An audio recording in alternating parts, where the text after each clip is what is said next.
Moments later, the forest went silent. Birds vanished. Wind stopped. And they heard it. Footsteps. Crunching leaves. Slow. Heavy. But no one was there. When they turned around, the string they'd used to trace their path was gone. Not broken. Not snapped. Just missing. Back at base camp, Orlov ordered a full withdrawal. But before they left, Sokolov remembered something. Dr. Myrov's team had been issued a 16mm handheld camera, standard issue for field notes. If they vanished, maybe they'd left it behind. Despite every instinct screaming in him not to go back, Sokolov returned to the clearing alone. It took him 4 hours to find it, buried in ash beneath a moss-covered log. The film canister was intact. Back at camp, they viewed the footage on a portable projector. It started normal, Dr. Myrov narrating dates, weather, soil acidity. Then, on the fourth reel, the image flickered. And the trees began to move backward. Leaves reattached to branches. Footprints filled in. One scientist was shown walking in reverse, speaking words no one had heard yet. Then the frame froze. For 8 minutes. Just static. When it resumed, the shot was now inside one of the tents.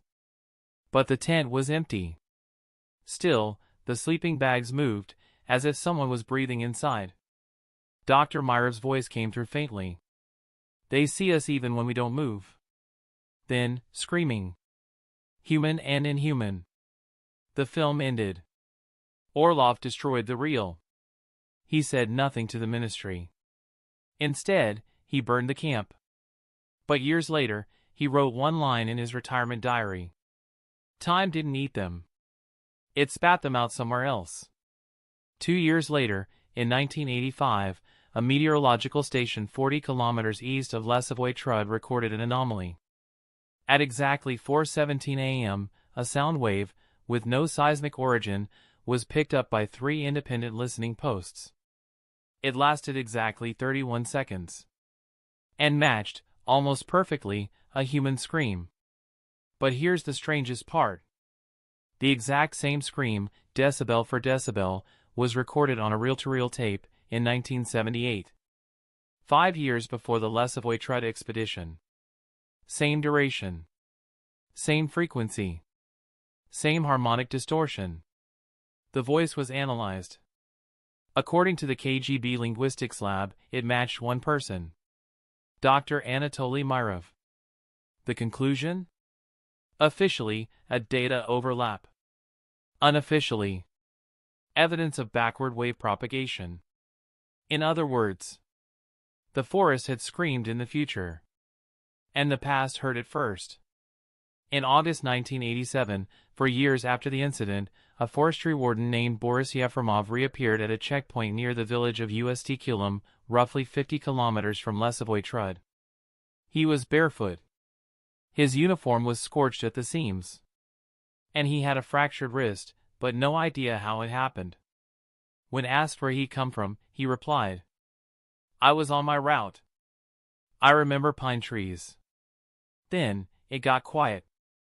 Medical records showed he had been listed missing since 1974. 13 years. But he hadn't aged.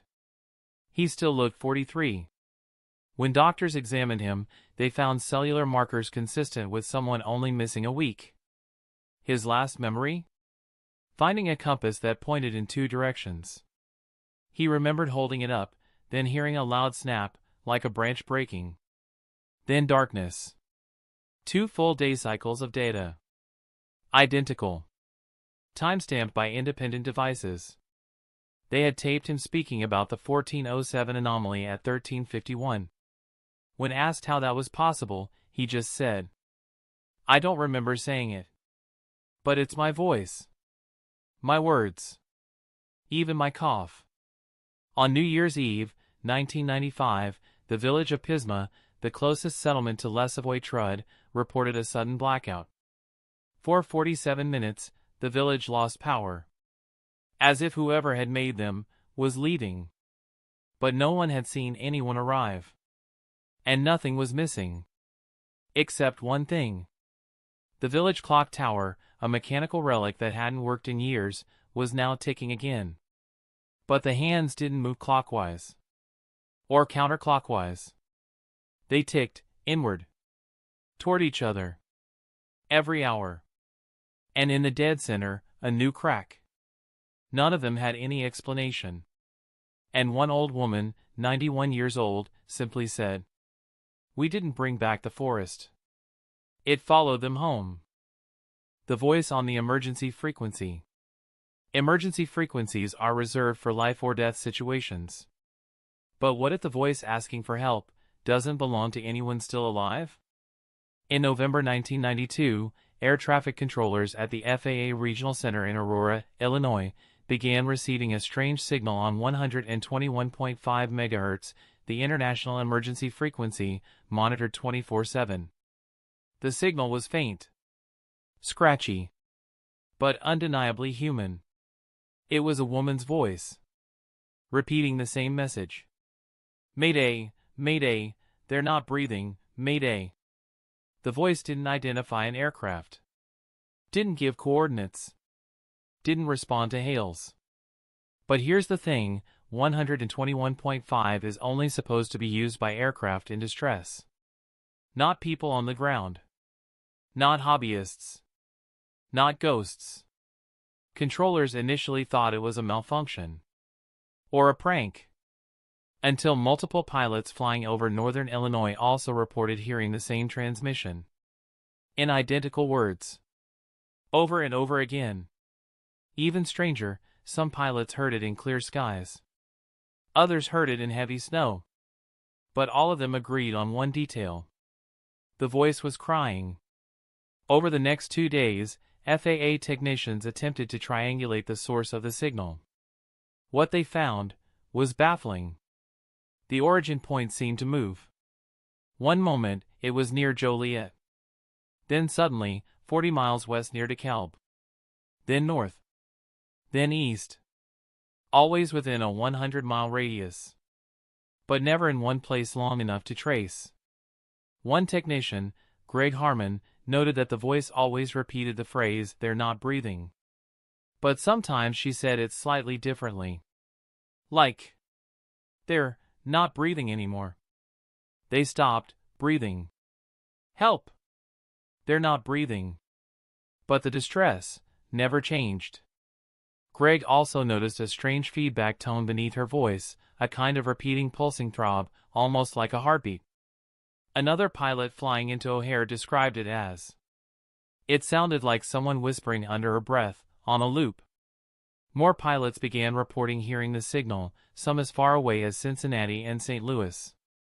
And then, something unexpected happened. A private pilot named Roger Lane, flying a Cessna from Milwaukee to Indianapolis, reported that when he tried to respond to the transmission, his instruments went haywire. His altimeter spun wildly. His radio cut out. And for 11 terrifying seconds, his cockpit filled with the scent of burnt plastic. When control returned, he was 3,000 feet lower than before, and off course by 9 miles. But he had no memory of descending. With no obvious transmitter to track, the FAA began comparing the woman's voice against missing persons databases and distress logs. They sent the audio recording to a forensic linguist, Dr. Elaine Harper, who specialized in acoustic fingerprinting. After enhancing the signal, she noted several oddities. 1. The voice had no background noise. 2. The pattern of breath and phrasing was identical in each repetition. 3. And strangest of all, there were no vocal formants. In layman's terms, the voice didn't have the natural sonic imprint of a real human throat. It was either synthetic or something unknown. Still, she ran it through missing person registries. And that's when things got weirder. She got a partial match. A woman named Bethany Kramer, age 29, went missing in 1977 while flying a private aircraft from Denver to Buffalo. Her plane was never found. The match wasn't exact. But the rhythm, cadence, and pitch matched 98.6%, the highest Harper had ever seen.